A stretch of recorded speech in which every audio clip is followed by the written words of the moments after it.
Halo, selamat siang. Kembali lagi berjumpa di sesi GKIA. Saya Nia Umar, mewakili Presidium GKIA. Sambil menunggu Dokter Tan yang sebentar lagi akan bergabung dan Dokter Caroline ya. Nanti kita tunggu. Nah, ini Dokter Tan udah ada tuh. Kita invite dulu. Oke. Kita tunggu Dokter Tan.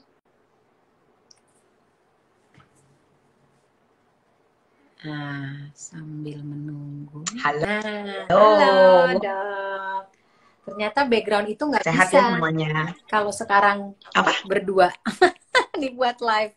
Oh, Tadi kita bertiga sekarang. Kita lagi. yang background yang tadi aku kirim nggak bisa. Halo Dok, kenapa ini? Halo? Ya, mana Dokter Caroline-nya? Iya nih lagi aku tunggu sebentar. Aku cari ya, sudah ada belum? Caroline. Tadi ngomongnya udah siap tuh. Sudah aku Tinggal ada. di request. Udah aku send request. Siap. Silahkan Dokter Tan Kita kalau mau bertiga hari ini pemirsa. makin rame, makin seru. Betul, ini aku benerin. Nah, itu dia. Hai Dokter Caroline. Apa kabar semuanya? Baik, hai Dok. Masih urip Salam aku. Maklum habis visit gue, Yen. Jadi kita kenalin ya teman-teman ya. Dokter Caroline ini dokter spesialis obstetri ginekologi, konsultan. Jadi bukan cuma sembarangan SPOG. Ya, jadi konsultan apa? Konsultan apa sih? Coba cerita deh. Saya panggilnya dokter, saya panggilnya kadang-kadang suka Caroline. Dia adik kelas saya loh. Gue berasa tua di sini, ampun. Gue udah tua banget di sini. Oke, Dokter Caroline memperkenalkan diri 1 menit. Oke, saya konsultan, saya SPOGK, konsultan fertility dan hormon. Saya subspesialis fertility dan hormon, gitu. Saya juga ahli bedah laparoskopi. Oke. Ya. Nah, itu dia. Makanya bajunya masih kayak begitu. Kita dandan cantik-cantik, dia masih kayak begitu. Kucel. Oke. Ini soalnya hari Minggu. Kalau bukan hari Minggu, gue juga kelihatan kucel. Oke. Mbak Nia. Mbak Nia, kita tektokan nih bertiga nih. Rame nih. Mbak Nia di sini fungsinya sebagai tukang bacain kalian punya segala macam pertanyaan, ya kan? Sebab saya nggak bisa melakukan semua hal sekaligus gitu loh ya. Saya dengan Dokter Oli ini gaptek ya. Biasa kalau dokter tuh taunya kerjaan beres gitu. Yang lain dipersiapkan lah. Oke. Jadi teman-teman sekalian, pada hari ini kita akan membahas isu yang sangat hot nih. Bicara tentang vaksin. Oke. Sebelum bicara tentang tuh udah mulai tanya tuh. Oke, sebelum kita ngomong tentang vaksinasi nih. Kita ngomong vaksinnya dulu ya, Dokter Caroline ya. Oke. Yeah. Apa sih vaksinasi? Apa sih vaksin itu ya?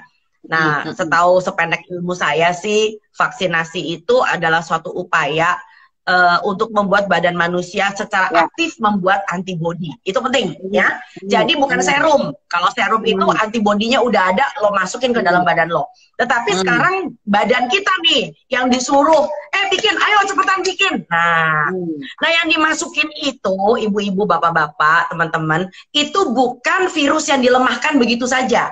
Ya, sampai ini nih ada isu nih Dokter Caroline nih. Nanti tolong dilurusin nih. Ada yang mengatakan, Dok, kalau yang dimasukin itu virus yang dilemahkan ya. Nanti kemudian virusnya nih, kebanyakan nonton film nih. Virusnya itu masuk dong ke air tete gitu loh ya. Tembus dong ke plasenta. Jadi nanti bayi saya yang dikandung dapat dong virus COVID-nya. Nah, ini dia. Ya, jadi tolong ingat ibu-ibu, nggak sebegitu sederhana. Makanya jangan kebanyakan nonton film kartun. Ya. Nah, jadi yang dimasukin ke badan kita itu bukan virusnya bulat-bulat dilemahin, ditabok terus dilemahin masuk, kagak. Jadi yang diambil adalah fragmen virusnya. Ya, fragmen artinya bagian dari virusnya. Ya, jadi dia nggak bisa tuh keluyuran kemana-mana sebagai virus tuh nggak bisa. Jadi diambil bagiannya. Biasanya tuh yang diambil glikoprotein, dimodifikasi, Makanya kenapa ada pabrik virus gitu loh ya. Jadi bukan pembantaian virus dimasukin ke badan lo, bukan. Jadi itu sebabnya kenapa vaksin itu dibuat. Nah, dengan fragmen tadi, maka badan kita secara aktif membuat antibodi. Nah, pertanyaan nih kepada Dokter Caroline yang paling spesifik adalah, gimana sih ceritanya kok kita mesti hati-hati banget dengan ibu hamil? Nah, kita ngomong ibu hamil dulu, belum ibu menyusui. Silakan Dokter Caroline. Hati-hati dengan ibu hamil karena ada bayinya di dalam, ya. Jadi dampak yang dialami oleh ibu hamil akan berdampak juga ke bayinya. Karena itu minum obat, semuanya yang masuk ke dalam tubuh ibu hamil harus dipertimbangkan baik-baik mengenai resiko dan manfaatnya. Itu. Oke, nah sekarang pertanyaanku adalah, kenapa sih vaksinasi dibolehkan? Bukankah nanti juga ada yang namanya, gimana kalau ibunya lagi demam, ibunya lalu efek vaksin, jadi kayak itu tuh ada orang-orang yang bilang katanya tepar segala macam, nanti bayinya ikut tepar dong. Vaksinasi seperti apa sih yang diizinkan di Indonesia? Nah, jelasin cukup panjang nih, gue diem sekarang. Jadi vaksinasi yang diizinkan untuk ibu hamil yang berasal dari virus yang sudah mati atau bagian dari virus. Jadi bukan virus hidup ataupun virus hidup yang dilemahkan. Itu prinsipnya sebetulnya. Dan vaksinasi yang saat ini beredar seperti vaksin influenza, vaksin COVID-19 yang sekarang ini beredar itu aman sebetulnya untuk ibu hamil. Tetapi sekali lagi pertimbangan selalu resiko dengan manfaat gitu, Dokter Yen. Jadi kalau manfaatnya lebih besar, resikonya ada, tetap kita jalani. Awal-awal vaksin COVID-19 itu rekomendasi POGI dan IDI belum boleh tuh untuk ibu hamil. Ingat ya, beberapa waktu awal-awal tahun ini deh belum boleh tuh waktu vaksin awal-awal muncul. Karena penelitian fase 1, 2, 3 yang mendapatkan vaksin COVID-19 ini tidak melibatkan sama sekali ibu hamil dan menyusui. Karena memang tidak etis untuk melibatkan ibu hamil dan menyusui pada uji klinis vaksin ya. Karena itu tidak direkomendasikan saat itu. Tetapi mengingat pandemi ini makin merebak dan ternyata resiko ibu hamil itu kalau sampai kena COVID-19 itu lebih-lebih dari yang nggak hamil.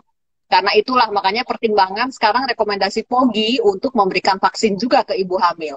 Kalau ibu menyusui sih sudah sejak lama tuh boleh untuk divaksin COVID-19. Karena vaksin COVID-19 ini terbuat dari RNA virus. Jadi bukan virus hidup yang dilemahkan ataupun virus hidup itu sendiri. Jadi oke dan aman, silakan aja divaksin. Itu Dokter Yen. Ya, jadi aku ingin menggarisbawahi sekali lagi ya. Dulu itu memang tidak direkomendasikan bukan karena berbahaya. Nah, banyak orang salah nangkep nih. Ada yang mengatakan, loh, dulu kan nggak direkomendasikan, artinya bahaya dong. Enggak. Dulu tidak direkomendasikan, sama seperti anak dengan remaja. Ya, dulunya tidak direkomendasikan. Karena apa? Karena studinya belum melibatkan orang-orang ini, gitu loh. Nah, sekarang setelah studinya melibatkan orang-orang ini, ibu-ibu yang rentan, lalu kemudian anak-anak remaja, dan ternyata kok antara mudorot dengan manfaat lebih banyak manfaatnya. Oke, tapi gini Dokter Olin. Jadi yang penting adalah sekarang kalau misalnya ibu divaksinasi nih ya, kira-kira kipinya apa ya? Ibu divaksin yang sama aja. Kejadian ikutan pasca imunisasi. Iya, ya seperti demam ringan atau res aja di badan. Saya hampir tidak pernah sih mendapatkan KIPI yang berat ya pada ibu hamil yang divaksin. Jadi relatif sangat aman ibu-ibu hamil divaksin. Oke, sip. Jadi jelas ya, dari orang yang bertanggung jawab menyuntikkan vaksin aja udah bilang kayak gitu loh ya. Oke, yuk sekarang kita ngomong dengan bayinya nih. Kita ngomong tentang bayinya. Kira-kira manfaat apa tuh bayinya bisa dapat kalau seandainya ibu hamil divaksin? Oke, jadi ibu hamil kan setelah divaksin dia akan membentuk kekebalan, ya, kekebalan terhadap virus COVID-19 tersebut. Yang tentunya kekebalan tubuh ini berupa antibodi akan diekskresikan ke air susu ibu. Jadi ibu-ibu hamil yang divaksin sudah terbentuk kekebalannya ketika melahirkan dan menyusui, antibodi itu bisa diberikan juga ke bayinya. Jadi bayi mendapat keuntungan dari antibodi alami yang diekskresikan air susu ibu. Itu dia. Jadi secara tidak langsung bayi juga mendapat perlindungan tentunya. Oke, aku juga sempat baca nih di salah satu studi bahwa ternyata ibu kalau kena, bahkan bukan cuma divaksinasi ya, ibunya kena COVID. Ternyata bayinya waktu lahir itu sudah punya antibodi loh. Ya, itu jadi keren banget. Betul itu Dokter Caroline? Iya. Karena kan antibodi ini kan diekskresikan juga. Beberapa kan bisa lewat barier plasenta. Jadi diekspresikan juga, masuk juga ke peredaran darah bayi sebetulnya sedikit banyak. Tapi akan lebih bagus Boleh nggak lagi. kita ngomong begini? Jadi lebih bagus Boleh nggak lagi kita ngomong gini? Ya, boleh. Kalau misalnya nih, lebih baik ibunya divaksinasi ketimbang ibunya kena COVID. Nah, kan karena apa? Sama-sama menghasilkan antibodi. Ya. Kalau lo kena COVID juga lo pasti bikin antibodi kan, gitu loh ya. Tapi kalau kena COVID kan kita nggak pernah tahu efeknya apa. Iya, Ya kan? Kalau ibunya tiba-tiba masuk ICU, nah ibunya masuk ICU, anaknya lalu kemudian meninggal di dalam, ya kan? Betul nggak begitu, Dokter Iya, Olin? betul dong. Gejala COVID-19 itu tidak bisa diprediksi ya, Dokter Rian. Mulai dari yang tidak ada gejala sama sekali sampai masuk ventilator tuh ya. Ya jangan coba-coba, maksud saya jangan memancing-mancing sampai terkena COVID gitu ya. Yang aman ya divaksin, janganlah terkena COVID kalau bisa, ya. Betul, betul banget. Jadi buat kalian yang berpikir bahwa bismillah aja kita nggak kena COVID deh, kita nggak pernah tahu gitu loh ya. Sebab barangkali kamu di rumah aja. Nah ini transmisi nih, mode of transmission yang kita kadang-kadang suka lupa. Banyak orang mengatakan, dok saya nggak keluyuran loh, saya di rumah sumpah mati gitu loh ya. Bahkan udah setahun deh gue sampai bulukan deh gue nggak keluar rumah. Tapi ntar dulu, laki lo keluar rumah tong. Ya anak lo yang gede, guru lesnya keluar masuk rumah. Nah, iya, supir lo, ayo, pembokat lo, apalagi kalau Anda punya pembantu yang harian, ya kan, yang pulang gitu loh ya. Dan aku juga baru dengar lagi bahwa orang kayak kita berisiko loh, Dokter Olin. Jadi anakku juga barusan bilang bahwa dia kan juga kerja di rumah sakit, si Cila itu dia mengatakan banyak juga pasien bohong. Gitu loh ya, banyak pasien datang, iya banyak pasien bohong. Nah ya. Oke, bicara pasien bohong, Dokter Oli pernah ketemu nggak kasus pasien bohong? Baru mengenai kemarin. masalah COVID.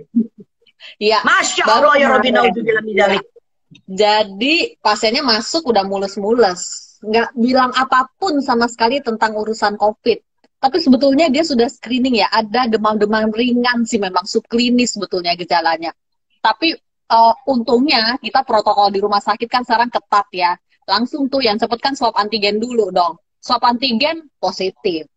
Udah langsung nggak bisa. Karena kan rumah sakit di tempat saya bekerja bukan rumah sakit rujukan COVID juga. Jadi segera waktu itu kita rujuk.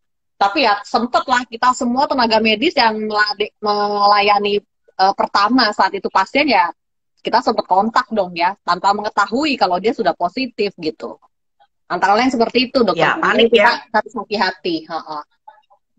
Ya, panik. Kapan itu juga ada pasien datang ke tempat saya, dia ngakunya biasa-biasa aja. Jadi protokol mengecek suhu, bertanya langsung kepada pasiennya, itu penting banget ya. Jadi itu sebabnya juga di klinik saya kita memberlakukan beberapa protokol yang sangat ketat. Sebab pasien itu akan mengatakan, loh saya nggak ditanya kok. Saya kan nggak ditanya. Ya, jadi salah satu protokol yang kita lakukan bukan cuma ngecek suhu dengan swab antigen, tetapi kita tanya. Sebab kalau bohong, nah dia bisa mengatakan ya waktu itu kan nggak ditanya gitu loh ya. Jadi kita akan tanya, pernah nggak kamu demam? Pernah nggak kamu kontak? Di rumah kamu ada nggak yang kontak? Oke, kita kembali nih kepada ibu-ibu hamil nih, terutama pada ibu hamil.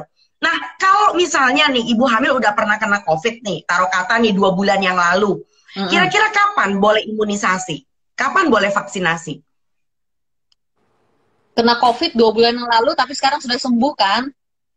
Biasanya ya secepat mungkin sebetulnya tidak ada masalah ya dokter Rian untuk vaksinasi COVID. Silakan saja diberikan. Sebetulnya tidak ada batasan waktu yang saklek juga untuk pemberian vaksin pada ibu hamil. Silakan saja di saat sudah dirasa sehat, gejala sudah hilang ya, silakan saja disuntikan, tidak apa-apa. Oke, ada pertanyaan konyol nih sebelum ditanya sama Mbak Nia nih, yang ngumpulin pertanyaan dari para peserta. Pertanyaan konyol begini, saya kan udah pernah kena COVID, artinya di badan saya udah ada antibodi dong, ngapain juga saya vaksinasi? Ayo. Beda kan ya, antibodi yang beda. Beda, karena itu tetap harus divaksin. Untuk memperkuat efeknya, tetap harus divaksin, iya. Ya, sependek yang saya pelajari dan yang sependek saya tahu, antibodi yang dihasilkan kalau Anda sendiri terkena dengan COVID, itu biasanya tidak stabil, tidak termaintenance.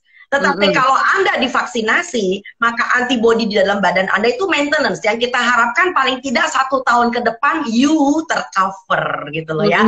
Tapi banyak sekali di Indonesia kan orang udah kena sekali, lalu kemudian kena lagi 2 kali. Jadi reinfection itu di Indonesia tuh tinggi banget, betul nggak Dokter Olin? Iya betul, reinfection tinggi memang. Tapi tetap aja Ya, kita perlu vaksin ya. Mau dia terinfeksi berapa kali, tetap vaksin wajib. Nggak ada Ya, jaminan itu tadi, kalau karena reinfection akan tinggi ya, antibodi betul. tidak jaminan. Betul. Yes, karena yang kita lihat adalah titer antibodi. Iya, Begitu kita betul. vaksinasi, maka titer antibodi kita akan termaintenance pada angka tertentu. Itu penting banget ya. Mbak Nia, udah banyak pertanyaan belum? Sudah banyak Nah, demen pertanyaannya. nih, kita punya bank pertanyaan nih. Sudah ada yang nanya, saya tergelitik dengan satu pertanyaan, tapi nanti yang tergelitiknya nanti dulu. Yang paling banyak itu yang masuk, Dok, jadi ibu hamil tuh boleh divaksin atau tidak? Jadi mungkin ditekankan sekali lagi. Apakah ibu hamil boleh vaksin Ya, atau Dokter tidak? Olin jawab.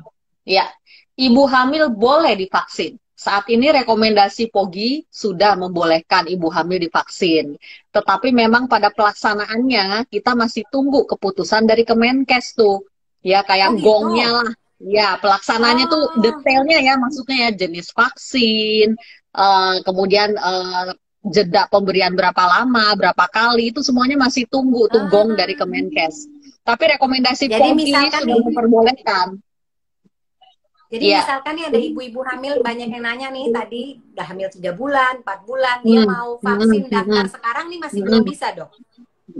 Belum. Biasanya kan tunggu panggilan juga ya, daftar biasanya tunggu panggilan juga. Tapi kita masih tunggu keputusan gong dari Kemenkesnya. Biasanya sih nggak lama ya, dari rekomendasi POGI sampai keluar dari Kemenkes itu peraturannya nggak lama sih biasanya. Sabar aja dulu ya.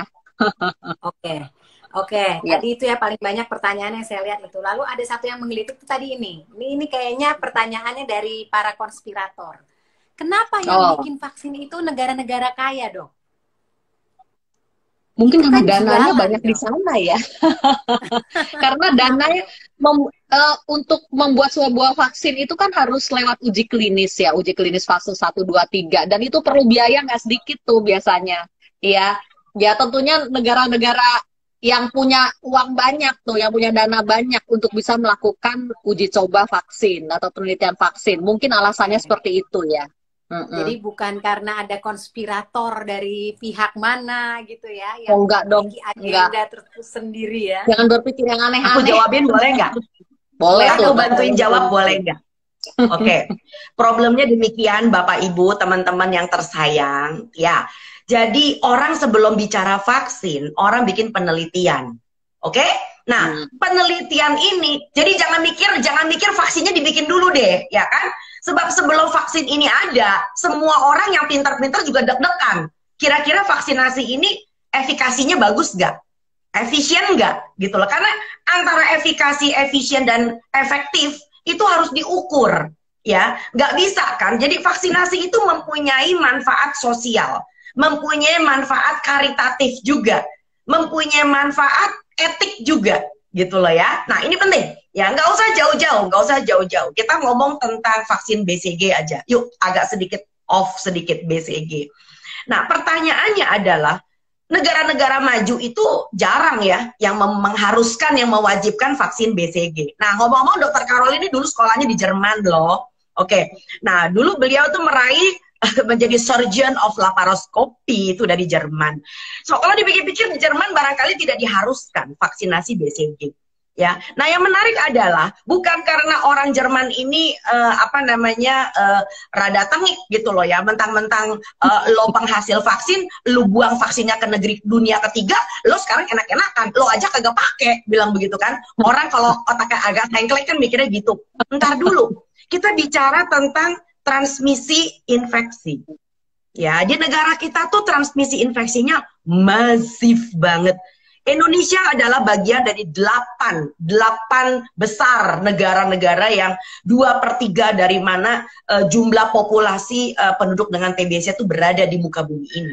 Nah, sekali lagi, ini juga berkaitan dengan masalah gaya hidup, cara makan, bagaimana kita hidup, berinteraksi, dan sebagainya. Ya, jadi kita harus berpikir bahwa vaksinasi ini sebetulnya suatu hari bakal nggak usah ada. Percaya deh, bakal nggak usah ada. Kalau 70%, nah ini disebut dengan herd immunity, Dokter Olin ya. Kalau minimal 70% itu kita sukses. Nah, itu sebabnya juga salah satu halnya kenapa ketika saya waktu masih kecil, kayaknya kalau Nia barangkali udah enggak. Zaman saya masih kecil ada vaksinasi cacar. Waduh, gua cacat tahu nggak? Cacar itu bikin lobang 2 di apa namanya di pundak. Masih kebagian masih. Oh, nasib pundak. Ya, jadi yang sekarang jadi mama-mama baru ini biasanya nggak ngalamin. Lo kagak ngalamin. Kita ini orang sial yang dulu itu dicacar sampai borok. Kamu tahu nggak? Nggak ada lagi orang yang sekarang cacar monyet. Kalian tahu nggak cacar monyet? Nah, Dokter Olin bisa jelasin. Cacar monyet itu bikin kamu tuh jadi bopeng di mana-mana. Tahu nggak kenapa sekarang vaksinasi cacar monyet udah nggak ada? Karena kita sukses mereradikasi. Jadi pabrik yang bikin itu, yang kalian dulu juga sumpah-sumpahin konspirasi, mereka juga tutup, nggak bikin itu yang namanya vaksinasi cacar monyet lagi. Karena kita bersama-sama sudah sukses. Nah, polio itu sebetulnya sudah hampir ya Dokter Karolin ya, hampir polio. Gitu loh ya. Tetapi lalu kemudian tiba-tiba muncul, jreng, ada lagi nih polio. Akhirnya kita masih sampai sekarang masih harus vaksinasi polio. Karena apa? Ada outbreak, ada orang-orang yang merasa dirinya gagah, anaknya nggak divaksinasi. Nah, begitu anakmu tidak divaksinasi, bukan perkara ini adalah badan gue, suka-suka gue dong. Nggak bisa. Karena kalian adalah bagian dari herd immunity. Vaksin itu berhasil untuk Anda, untuk mereka, dan untuk kita semua. Kurang lebih begitu. Mbak Nia, terusin. Ya, ini sebelum aku buka kolom pertanyaan yang masuk, aku bacain dulu yang di chat, yang dokter juga pada bisa lihat. Emang Tuhan belum cukup atau tidak sempurna menyiapkan badan manusia sehingga perlu bantuan pabrik untuk divaksin? Buktinya orang zaman dulu nggak vaksin baik-baik aja, Dok. Apa ini? Konspirasi apa lagi nih, Dok? Kayaknya kalau untuk konspirasi yang jawab Dokter Yen deh. Kalau konspirasi yang jawab Dokter Yen deh, kayaknya lebih seru deh kalau dia yang ngomong tuh. Oke, sebentar. Sebelum saya bicara tentang konspirasi, saya mau tanya dulu dengan Dokter Karolin deh. Sebelum kita bicara vaksinasi COVID nih, sebelum vaksinasi COVID, ada nggak beberapa vaksinasi buat ibu hamil yang kita anjurkan? Nah, Dokter Karolin bisa jawab. Terutama yang lagi promil-promil nih, yang pergi ke Dokter Karolin itu adalah orang-orang yang punya anak susah bukan main. Anaknya bilang anak mahal, anak emas. Jadi dijaga, anaknya nggak boleh cacat, anaknya nggak boleh punya jantung bawaan, anaknya nggak boleh punya jantung bocor. Nah, ada nggak sebetulnya sebelum COVID vaksinasi buat ibu hamil? Jawab deh Dokter Karolin. Jadi vaksinasi untuk yang belum hamil dulunya nih ya Dokter Yen, belum hamil tapi akan hamil. Itu ya semua vaksin harus lengkap ya, mulai dari vaksin meningitis, vaksin untuk HPV juga dilengkapi, MMR, kemudian tetanus toksoid, influenza, hepatitis A, hepatitis B, banyak tuh. Itu dilengkapi tuh saat promil ya, belum hamil. Jadi saat hamil sebetulnya udah nggak terlalu repot lagi urusan vaksin. Tetapi kalau sudah terlanjur hamil belum vaksin, ya, yang diperbolehkan adalah yang pertama vaksin influenza, itu boleh. Ya, vaksin influenza, kemudian vaksin tetanus. Ya, TDAP itu masih boleh, TDAP itu masih boleh. Ya, itu oke. Kemudian juga beberapa vaksin seperti vaksin meningitis, ya. Ada tuh ibu hamil yang mau berangkat naik haji, biasanya suka ditanya tuh vaksin meningitis, ya. Nah, vaksin meningitis ini ada macam-macam sebenarnya jenisnya. Jadi harus dipastikan dulu vaksin meningitis yang dipakai adalah bukan berasal dari virus hidup yang dilemahkan tadi. Ya, kalau itu berasal dari bagian dari virus, ya itu oke diberikan, aman, nggak apa-apa. Ya, vaksin-vaksin lain seperti vaksin MMR, varicella itu tidak boleh. Itu kita tunda kalau ibunya sudah hamil. Ya, vaksin HPV sebetulnya relatif aman ya, tetapi saat ini untuk ibu hamil masih belum direkomendasikan untuk vaksin HPV. Kurang lebih seperti itu, Dokter Yen. Itu yang penting-pentingnya. Oke. By the way, nah pertanyaannya menyambung dengan omongan Mbak Nia tadi tuh. Emang badan kita nggak cukup apa? Mesti dijebresin begitu banyak orang mau punya anak aja kok repot gitu loh ya. Oke, gini, Bapak Ibu, teman-teman yang lagi nonton, Anda nggak pernah lihat kasusnya. Jadi Anda anggap enteng. Saya pernah ngeliat loh, ada orang meregang nyawa.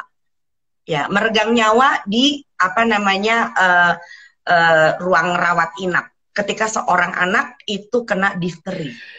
Itu orang tuanya mau nangis darah, nggak bisa nolong. Ya di dalam saluran nafas itu begitu tebel sampai anaknya itu udah nggak bisa. Ada yang sampai dibolongin lehernya. Nah, kebayang nggak? Lalu kemudian yang udah kena polio. Nah, dokter Caroline pasti pernah lihat deh, anak-anak yang juga kena polio misalnya. Ya, Anda bisa bayangkan nggak, anak ini cacat loh. Kalau saya mau pakai bahasa sengklek nih, bahasa jalanan, anaknya pengkor. Nah, itu bahasanya. Lu kebayang nggak sih punya anak lahirnya cakep, ujung-ujungnya kakinya pengkor? Lalu Anda ditanya sama anaknya begitu anaknya besar, Ibu, Bapak, kenapa aku tidak dilindungi sejak dulu?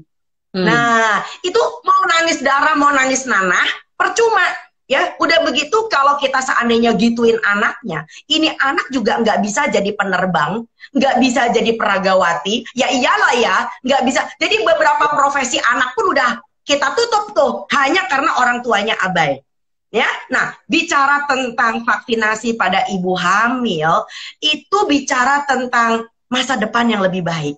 Ya, bukan nguntungin orang, ya. Udah sabar dulu. Sebab apa? Bio Farma juga bikin kan vaksinnya. Ya, kita juga udah bikin nih vaksinasi made in Indonesia. Tapi ada beberapa hal yang juga memang kapasitas Bio Farma nggak bisa ngejer. Misalnya nih, kita ini lagi ngejer vaksinasi DPT, BCG, polio, itu Bio Farma udah bikin. Tapi karena rakyat kita banyak, tahu nggak, kita rakyatnya hampir 300 juta tong. Jadi kita ngejar anak-anak bayi-bayi yang baru lahir, itu ngejar produksi vaksinnya, tentu kalah cepat dibandingkan kalau kita harus bikin seluruh vaksin yang mesti negara ini buat. Kurang lebih begitu. Mbak Nia, kita kembali kepada Anda. Penjelasannya super detail, super nyantol. Jadi kalau masih nggak nangkep juga ya, nggak tahu juga nih, ini penjelasan seperti apa lagi. Oke, ini ada pertanyaan dari kolom pertanyaan. Jadi dok, untuk dokter Caroline nih, dia mau lagi program hamil, jadi sekarang sudah boleh vaksin COVID ya dok? Ini memastikan aja sekali lagi dok. Iya, boleh. Silahkan vaksin. Oke, jadi kalau udah ada panggilan, jadi boleh ya dok? Karena ini ada pertanyaan yang berkaitan dengan itu. Sore, saya hamil 12 minggu dan masih menyusui. Dapat jadwal vaksin besok pagi. Lebih baik ditunda atau bagaimana ini? Karena menurut dokter Caroline tadi kan sebenarnya belum ada surat dari Kemenkes, tapi ini sudah ada panggilan. Ini bagaimana dok kalau yang kayak gini? Jadi sekali lagi untuk pelaksanaan di lapangan kita tetap ya harus menunggu keputusan dari Kemenkes. Jadi kalau rekomendasi POGI saja itu belum cukup untuk kita pelaksanaan di lapangan. Karena ini hamil ya. Kalau hamil tetap kita perlu menunggu dari Kemenkes. Jadi lampu hijau dari rekomendasi POGI tidak bisa dipakai begitu saja langsung pelaksanaan di lapangan. Ya. Kalau untuk ibu menyusui sudah boleh ya, menyusui tanpa kehamilan itu boleh. Silakan. Kalau kehamilannya beresiko tinggi, boleh nggak divaksin COVID? Misalkan dia ada hipertensi atau preeklamsia. Nah, hipertensi atau preeklamsia itu kan bisa dikontrol sebetulnya. Ya, kalau dilakukan kontrol rutin, ANC teratur, dokter SPOG-nya juga pasti sudah memberikan tuh obat-obat antisipasi untuk mengontrol tekanan darah. Jadi, iya, tekanan darah terkontrol boleh saja divaksin, it's okay, aman. Jadi mengontrol dulu tekanan darah. Ya itu barangkali menyamber juga buat orang yang tidak hamil. Ini juga menyamber orang yang tidak hamil. Jadi jangan dipakai alasan bahwa dok saya hipertensi, dok saya punya penyakit penyerta. Artinya nggak boleh dong divaksin. Ntar dulu. Ya tentu sebelum Anda divaksin ada meja screening. Nah di meja screening itu kamu mesti jujur. Nah di meja screening selain Anda di swab antigen dulu, sebab kalau dalam keadaan Anda OTG itu artinya Anda sudah terinfeksi loh, gitu loh ya. Tentu Anda tidak boleh divaksin. Tetapi kalau Anda ternyata di swab lalu negatif, antigennya tidak reaktif, tentu saja walaupun Anda mengatakan Anda punya hipertensi, patokan kalau tidak salah patokan terkontrol itu masih di bawah 180 ya. Jadi kalau misalnya Anda punya hipertensi tapi terkontrol, punya penyakit penyerta terkontrol, so it's okay. Ya. Nah, ini pertanyaan buat dokter Tan nih, ini bagus banget. Dok, benarkah ibu pertanyaan konspirasi ya? Sebelum mau ini konspirasi juga nih, konspirasi. Benarkah ibu hamil sebelum mau divaksin 1 jam sebelumnya harus minum susu ibu hamil atau susu yang lagi rame nih, susu dari sejenis Grizzly Bear supaya kekebalan tubuhnya saat vaksin dan tidak mual. Coba dok. Nih ya, besok saya pasang di story ya. Kekebalan ala Dokter Tan. Pakai alang-alang, pakai jahe, pakai daun mentol. Dijamin itu semua orang Indonesia jadi ikut semua. Aduh, minta ampun, Ibu, gini deh. Ya, orang hamil itu nggak beda jauh dengan orang biasa. Ya, jadi Anda lihat deh, suami Anda itu sebelum vaksin protapnya apa? Ikutin dia, udah itu aja. Ya, suami Anda kan sebelum vaksin kan nggak perlu kan harus kerokan dulu, ya. Hidung kiri, hidung kanan disebut pakai mentol, ya. Dikasih susu ayam, susu kecoa, ya kan. Sekarang ayam ada pentilnya. Oke. Capek banget sih. Nanti ada lagi nih protokol. Habis vaksin, kenapa, Dokter Olin? Saya mau nambahin boleh nggak?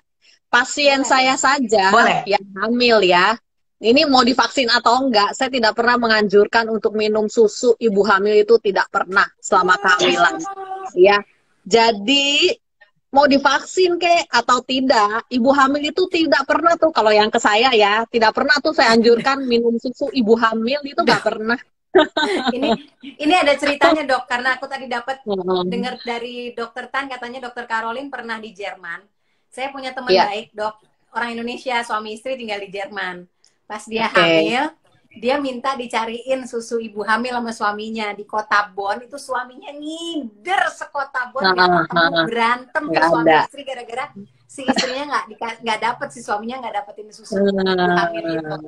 Habis itu setelah itu dia cerita ke aku dan aku ketawa ngakak-ngakak gitu kan. Aku bilang, ya ampun mau aku ceritain ke semua orang di Jerman yang setinggi-tinggi, udah nggak jelas tingginya kayak apa orang-orang itu, nggak ada yang minum susu begitu.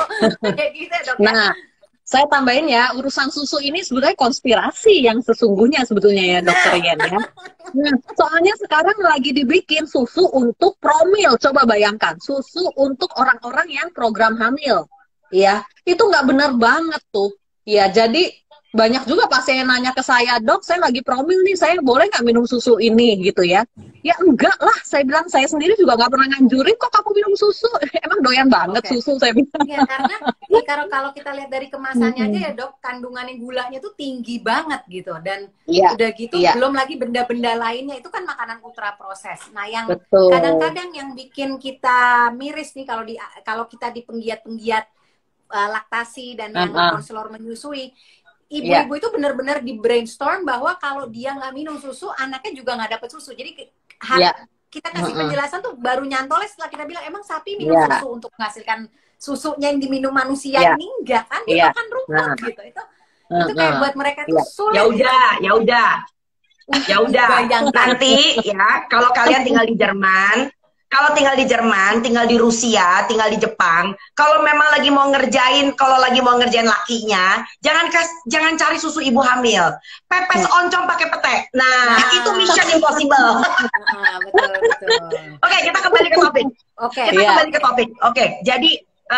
Jadi ibu-ibu ya, kalau kalian mau divaksinasi dalam keadaan hamil atau sedang menyusui, ya udah. Itu persiapan mentalnya nggak usah lebay seperti kalau mau ikut ujian negara, ya.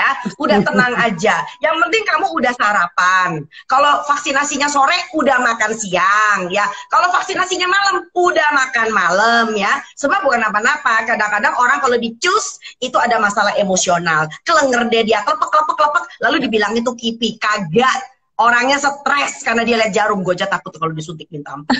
Jujur ngomong, gue takut kalau disuntik. Bukan rahasia. Oke. Bukan rahasia. Gue takut setengah mati kalau disuntik.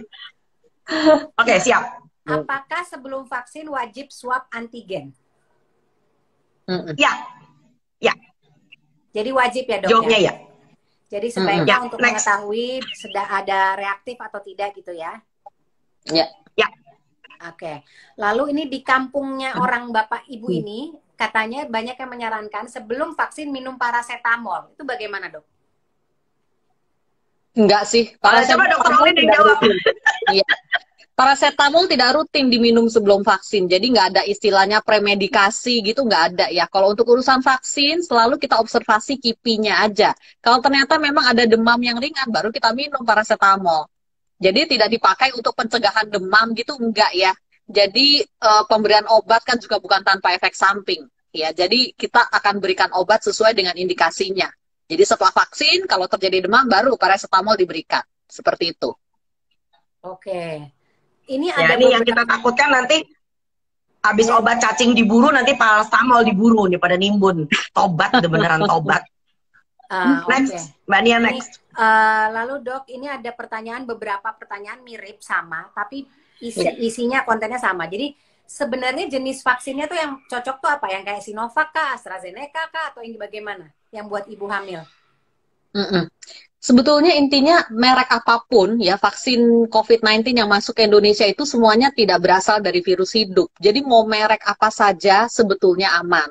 Ya, tapi sekali lagi jenis pastinya apa nanti tunggu keputusan dari Kemenkesnya nanti. Ya. Ya. Tapi secara teori vaksin yang masuk sekarang merek apapun aman untuk ibu hamil. Oke, jadi apapun yang ada aja vaksinnya ya, nggak usah milih-milih gitu ya. Betul. Oke. Ada pertanyaan terkait susu lagi, tapi saya skip aja karena tadi udah panjang kali lebar. Lalu ini ada yang nanya ini, begini. Sebentar, kenapa tidak bisa di-share? Jadi saya sudah vaksin pertama AstraZeneca, baru tahu kalau saya hamil 6 minggu. Sebenarnya ada pengaruhnya. Jadi waktu vaksin tuh nggak tahu kalau hamil, dok. Itu sebenarnya ada pengaruhnya nggak? Nggak ada. It's okay. Jadi ketika awal-awal vaksin muncul kan tidak boleh tuh untuk ibu hamil ya. Tetapi sebetulnya satu hal nih, Dokter Ian sama Mbak Nia, tenaga kesehatan kalau hamil itu mereka divaksin. Jadi dokter-dokter nih, para dokter kalau hamil divaksin, meskipun waktu itu belum ada rekomendasinya untuk ibu hamil. Tetapi karena tenaga kesehatan, resiko mereka terpapar juga jauh lebih tinggi daripada yang bukan tenaga kesehatan, mereka tetap mendapat vaksin. Ya, jadi it's okay, udah divaksin baru ketahuan hamil 6 minggu, it's okay, tidak usah khawatir, vaksin aman kok untuk ibu hamil. Oke. Ini ada pertanyaan dari seorang ibu sedang positif COVID, 25 minggu hamil. Gejalanya saat ini hanya hilang penciuman. Bagaimana cara menjaga kandungan? Ini banyak pertanyaan seperti ini, dok. Jadi lagi hamil dan sedang COVID. Ada tipsnya nggak, dok? Bagaimana menjaga kandungan agar aman dan baik? Jadi kalau gejala ringan saja, ibu hamil dengan COVID dianjurkan untuk isolasi mandiri saja di rumah. Ya, menjaga kesehatan yang penting kan kalau untuk infeksi virus itu untuk daya tahan tubuh sebetulnya. Dokter yang paling ahli nih untuk untuk deskripsi makanan-makanan sehat untuk meningkatkan daya tahan tubuh, ya itu dilakukan ya. Hidup sehat, healthy lifestyle tetap dijalankan. Nutrisi yang baik, tidur cukup, ya istirahat tidur berkualitas kan 8 jam sehari. Kemudian juga kalau tidak ada gejala misalnya ya atau gejala ringan kan masih bisa tuh jalan pagi misalnya ya 15 menit, 30 menit gitu untuk sirkulasi darah yang sehat. Kemudian di rehidrasi juga harus cukup ya, itu yang perlu tetap dijalankan. Jika gejala tambah berat ya kita bisa lakukan telemedicine tuh namanya. Jadi beberapa pasien saya juga yang gejalanya mulai memberat, telemedicine. Nah, pada telemedicine itu biasanya bisa kelihatan tuh saat telemedicine kan kita ngeliat tuh kondisi pasien kayak gimana sih, bisa dianjurkan apakah perlu mencari tempat rawat, masuk rumah sakit istilahnya, ya, atau masih bisa coba beberapa obat antivirus di rumah. Biasanya obat-obat juga diberikan sesuai dengan keparahan gejalanya, itu saja. Oke. Oke, aku cuma mau nambahin satu hal ya. Aku mau nambahin satu hal, berhenti mengobati diri sendiri. Ya, ini yang paling penting ya. Kebanyakan orang itu memang kan sayang sama diri sendiri, sayang sama keluarga. Ya, tetapi Anda itu lucu gitu loh. Kalian itu hobi banget scroll, browsing, terima yang aneh-aneh, ngabisin kuota, ngabisin pulsa. Padahal kalau kuota dan pulsa Anda bisa kamu hemat untuk telemedicine ya. Saya bukan siapa-siapanya Halodoc, Halo Dokter atau Klik Dokter loh ya. Tetapi Indonesia sekarang sudah punya tuh, ada My Dokter, Halo Dokter, Halodoc, dengan Klik Dokter dan sebagainya. Anda save deh, gitu loh ya. Sehingga dengan demikian, prescription, resep yang kamu terima itu terdokumentasi dan legal. Ya, jangan pernah mengatakan saya terima resep terusan. Terusan dari siapa gitu loh. Ini resepnya Dokter Tan sama Dokter Caroline Join. Isinya lalalala. Loh, kita nggak mau ngaku loh ya. Karena apa? Resep itu harus diberikan dengan cara-cara yang legal. Artinya apa? Ada dokumentasi, ya, ada kejelasan dokternya siapa yang attending pada waktu itu, gitu loh ya. Dan tidak semua orang dengan gejala yang sama juga harus bisa diberikan dengan resep yang sama. Even gejalanya sama belum tentu resepnya sama. Karena apa? Kondisinya beda. Ya, misalnya yang satu belum hamil, yang satu sudah hamil, ya kan? Apalagi kalau orang dengan kondisi yang berbeda. Ya, tentu nggak bisa ditabrak sama, itu penting ya. Dan yang lebih penting lagi kalau Anda sedang hamil dan Anda kena COVID, satu hal, jangan manja. Ya, manja itu artinya apa? Seluruh dunia Anda kasih tahu, saya kena COVID. Lalu mulailah donasi ya kan? Ada yang susu, ada susu kodok, ada susu apa namanya onta. Ada yang kirimin bubble-bubblean. Ini ngeri loh, ini ngeri loh. Ada kirim bubble-bubblean, ada kue bolu, kue keranjang, kue lapis. Anda tahu nggak? Justru makanan-makanan kayak begitu membuat kamu bukan jadi lebih cepat sembuh. Makanan yang tinggi gula, garam, dan lemak itu GGL tuh, itu biang keladi nomor 1 tuh. Ini haramnya nih, gula, garam, lemak terlalu tinggi, out. Justru kalau Anda mau butuh donasi ya, tulis deh di story. Tolong dong kirim sayur sama buah, gua butuh banget deh. Jadi bukan jus ya, bukan kemasan. Tolong kirim sayur sama buah, gua pengen banget. Atau kamu sebutin sayurnya apa? Kredok dong, selada padang dong. Nggak apa-apa kok. Ya, itu penting banget. Pelecing kangkung sama ayam taliwang sekalian juga boleh. Kurang ajar memang. Siap. Oke. Ibu hamil mesti disayang dong. Iya, Oke. Ini yuk, nextnya yuk.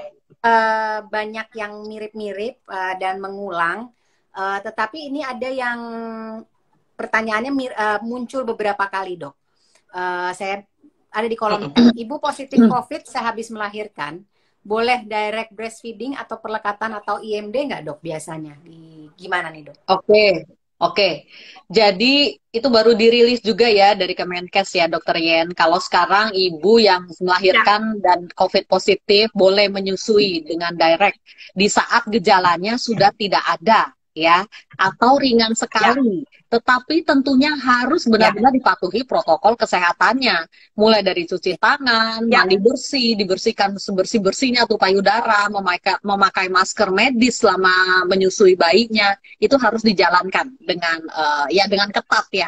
Ya, tetapi ya jadi boleh, intinya boleh untuk menyusui. Kalau dia COVID positif dan saya mau menambahkan, ya, betul. Kalau saya mau menambahkan satu hal.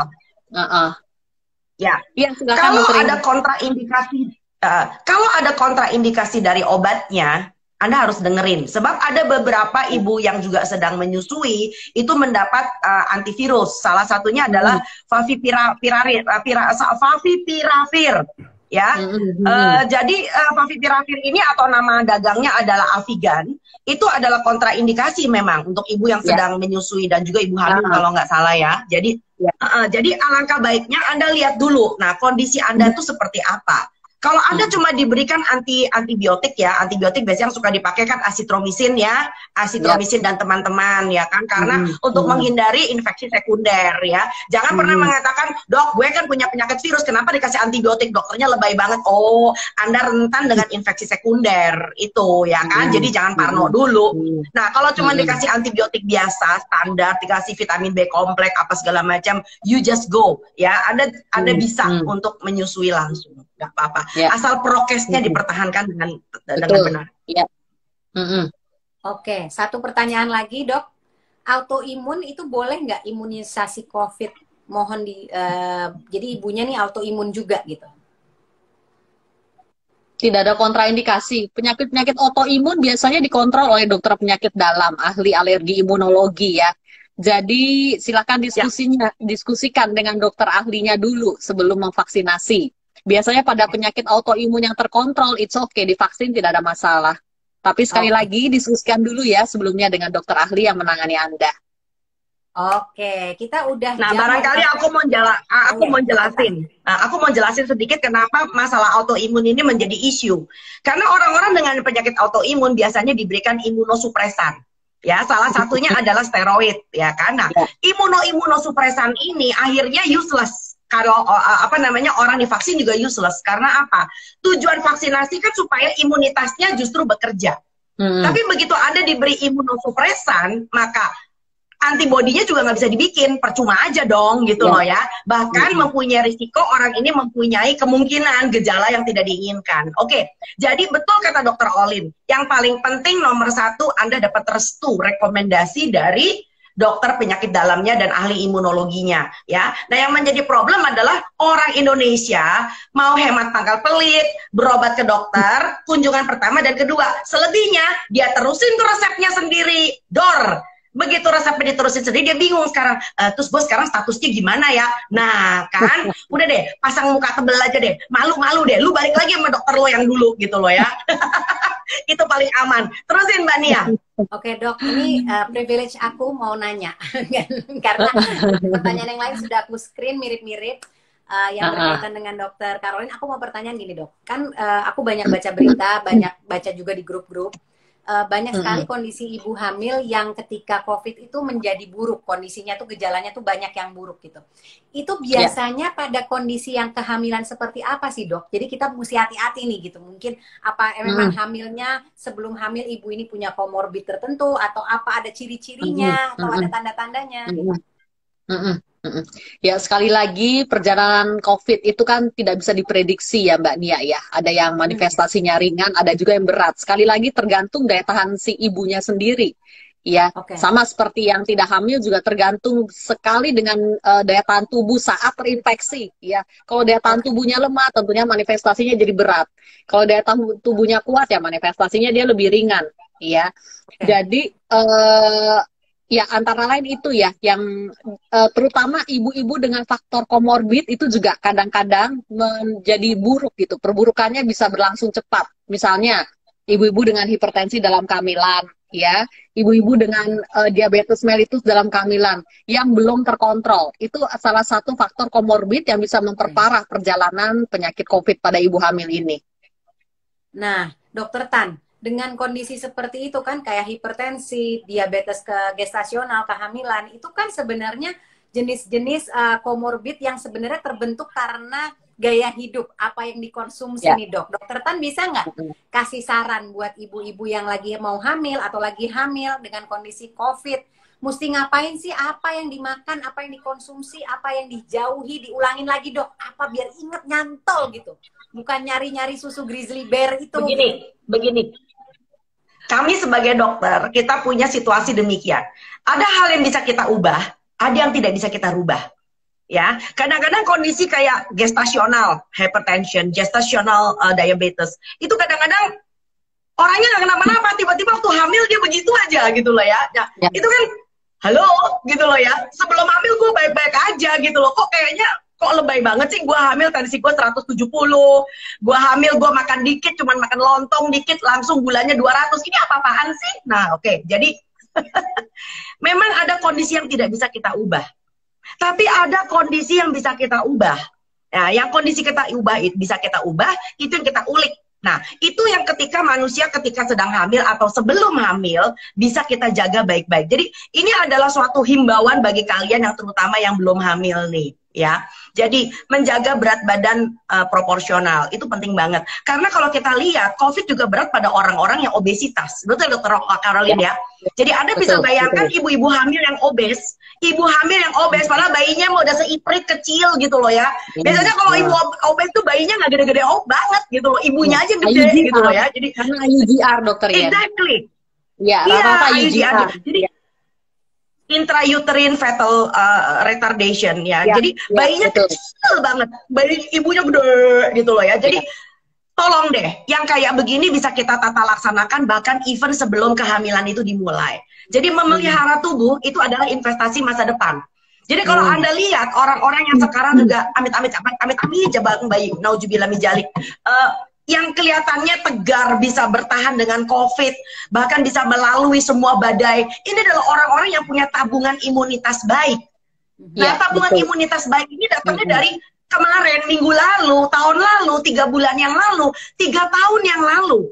Jadi jangan sampai sekarang udah pandeminya terjadi, baru yuk bebenah yuk. Waduh. Ya, jadi sekali lagi, Kalau Anda sedang hamil, jadi usahakan berat badan Anda terkontrol. Jangan pernah mengatakan saya makan buat 2 orang.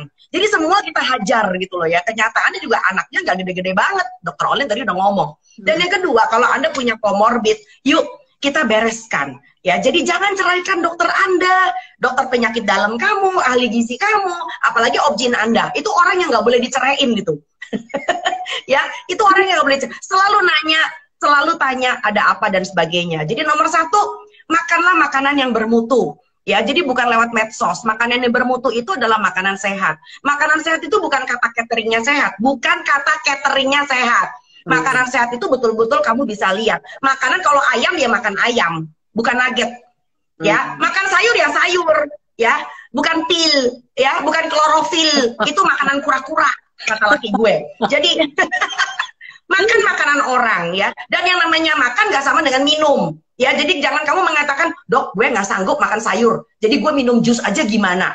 Antara minum dengan makan itu 2 hal yang berbeda. Jadi itu hal kecil yang barangkali Anda bisa sedikit lebih perhatikan ya. Jadi bumbu, orang Indonesia kurang apa? Kita punya garam, lada, kunyit, jinten, jahe, lengkuas, bawang merah, bawang putih, belimbing 10, kencur, salam, pakai, bikin jadi makanan, ya kan? Jadi bukan bubuk dari botol, makanan yang disobek-sobek, ya. Lalu kemudian segala macam saus tiram yang nggak ada tiramnya itu, lu kebayang nggak saus tiram 15.000? Kalau saus tiram ada tiramnya, 150.000, toh nggak ada 15.000, bohong aja. Oke, next. Dok, satu pertanyaan nih, ada yang bagus nih, aku sayang kalau nggak ditanyain. Kalau sudah konsumsi buah dan sayur, dokter Tan nih kayaknya nih, yang cukup, sudah rajin berjemur, apa masih perlu konsumsi vitamin C dan D3, dok? Oke, nomor 1 adalah kita kalau mau bicara harus dengan bukti. Buktinya apa? Nggak usah jauh-jauh, vitamin D3 misalnya. Pernah nggak ngecek kadar vitamin Anda di laboratorium?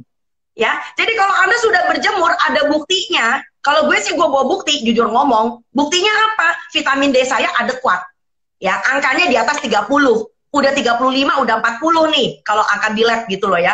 Ya udah dong, lebay banget kan lu pakai vitamin D3 sampai di tablet-tabletin. Itu ajaran siapa gitu loh ya.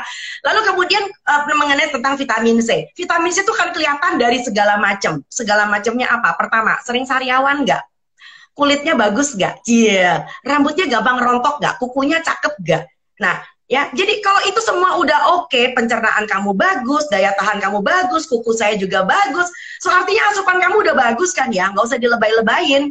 Ya, ini sama seperti ini kayak Mbak Nia nih. Mbak Nia, tahu dari mana sih anak saya kalau netek cukup? Nah kan, nggak ada kan orang netek, tetenya diperes dulu, taruh di dalam botol, oh anaknya 200 mililiter. Oke, gue sekarang tahu, gue kalau netein, itu agak gila bukan gitu loh ya. Orang kalau netein, lihatnya dari mana? Lihat, bayinya pipis nggak? Pipisnya cukup nggak? Berat badannya naik nggak? Lingkar kepalanya, tinggi badannya, lingkar lengan atas. If everything goes according to the procedure, it's okay. Oh my God. Oke.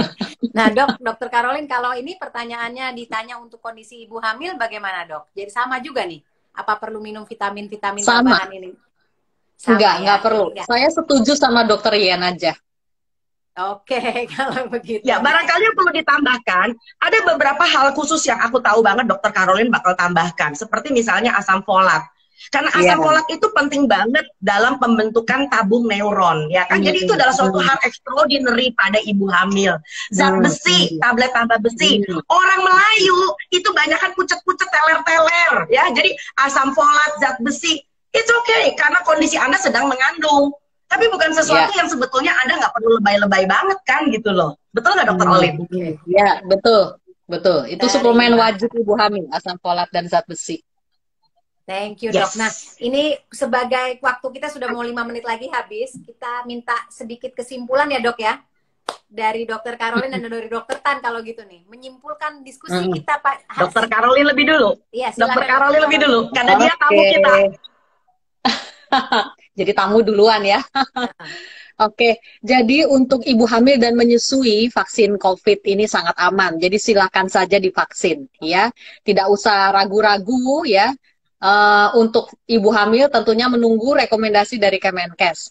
Selebihnya tentang vaksin ibu hamil lengkap ya sudah pernah saya muat di IGTV saya. Jadi silakan kalau yang mau ulasan lebih detail bisa lihat IGTV saya di akun IG saya tentang vaksinasi pada ibu hamil. Juga ada judul lain lagi vaksinasi COVID-19 pada ibu hamil dan yang mau hamil. Itu sudah saya bahas secara detail. Juga termasuk diabetes dalam kehamilan, hipertensi dalam kehamilan, itu juga ada topiknya tersendiri saya bahas juga di IGTV saya. Kurang lebih Lengkap seperti ya itu. dok ya. Iya. Thank you dok. Sehat-sehat ya dokter Karolin Sama, ya. sama-sama Mbak Nia. Dokter Tan, boleh minta summary-nya dok? Ya, kalau saya mah setuju banget dengan yang dokter Karolin bilang ya kan. Jadi yang paling penting kalau Anda sedang hamil, itu fokus di kehamilannya, bukan di yang tempat yang receh. Ya, untuk membuat kehamilan itu menjadi suatu hasil anak yang seperti Anda dambakan. So, Anda sendiri harus menjaga diri. Cara menjaga diri dari mana? Bukan cuma kalau kena itu dengan isolasi mandiri, juga isolasi informasi, ibu-ibu, ya. Seringkali itu informasinya bertawuran gitu. Jadi ada kayak perang Star Wars di kepala. Nggak usah, ya. Jadi dengerin informasi dari tempat yang tepat, dari orang yang tepat, di waktu yang tepat, dan dengan kondisi yang tepat, ya. Terima kasih banget Anda sudah ngikutin semua rangkaian dari GKIA, Gerakan Kesehatan Ibu dan Anak. Kita senang banget, banyak sekali yang nonton, bukan tentang banyaknya, tetapi bahwa kita sudah saatnya membuat Indonesia lebih teredukasi. Begitu Mbak Nia. Dokter Tan, terima kasih. Dokter Karolin, terima kasih. Sehat-sehat semua. Dan buat teman-teman yang masih menyaksikan, minggu depan kita masih ada kan dok ya? Sesi yang lain dengan topik-topik setiap minggu yang sampai berbeda. pandeminya kelar. Dan selalu akan ada dokter Tan yang menemani, dan nanti ada bintang tamunya lagi yang lain juga. Surprise, pokoknya setiap minggu berganti-ganti dengan topik-topik yang gak kalah seru. Tetapi yang penting saat ini buat kita semua adalah semua di rumah aja.